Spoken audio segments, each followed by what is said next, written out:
Sambahin ang ngalan ni Jesus.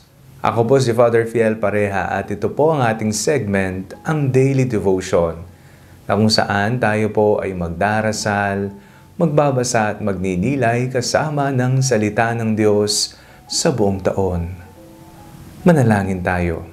Sa ngalan ng Ama, ng Anak at ng Espiritu Santo. Amen. Halina, banal na Espiritu, liwanagan mo ang aming puso at isip nang maunawaan at may sa buhay namin ang iyong salita. Amen.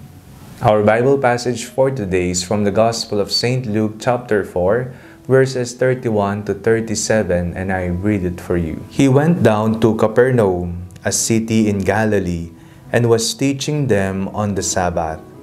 They were astounded at his teaching because he spoke with authority. In the synagogue there was a man who had the spirit of an unclean demon, and he cried out with a loud voice, "Let us alone! What have you to do with us, Jesus of Nazareth? Have you come to destroy us? I know who you are, the Holy One of God." But Jesus rebuked him, saying, "Be silent and come out of him." When the demon had thrown him down before them, he came out of him without having done him any harm. They were all amazed and kept saying to one another, "What kind of utterance is this? For with authority and power he commands the unclean spirits, and out they come." And a report about him began to reach every place in the region. Makapangyarihan ang pangalan ni Jesus. Ito'y subok na sa mahabang panahon sa ating pong binasang ebanghelyo sa araw na ito, sa pamamagitan ng salita ni Jesus, sa pamamagitan ng pangalan ni Jesus, sa pamamagitan ng kapangyarihan at otoridad ni Jesus, napalayas ang demonyo. Ang sabi pa nga ng demonyo sa ating Panginoong Jesucristo, "Let us alone. What have you to do with us, Jesus of Nazareth?"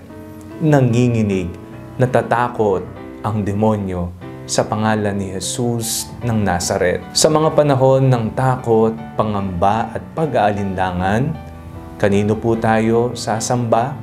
Anong pangalan o kaninong pangalan ang ating babanggitin? Walang iba kung hindi ang pangalan ni Jesus ng Nazareth. Napakadakila, napakamakapangyarihan. Ang pangalan ng Diyos ay Jesus.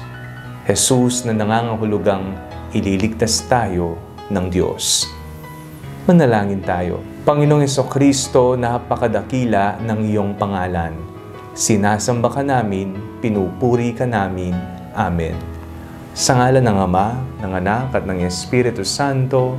Amen. Huwag po ninyong kalimutang i-like ang video ito, mag-comment po kayo and share it with your family and friends. Ang Panalangin Bago Matulog ay may sariling Facebook page na po.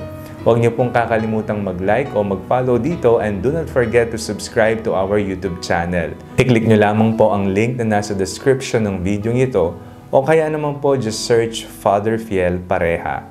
God bless you po.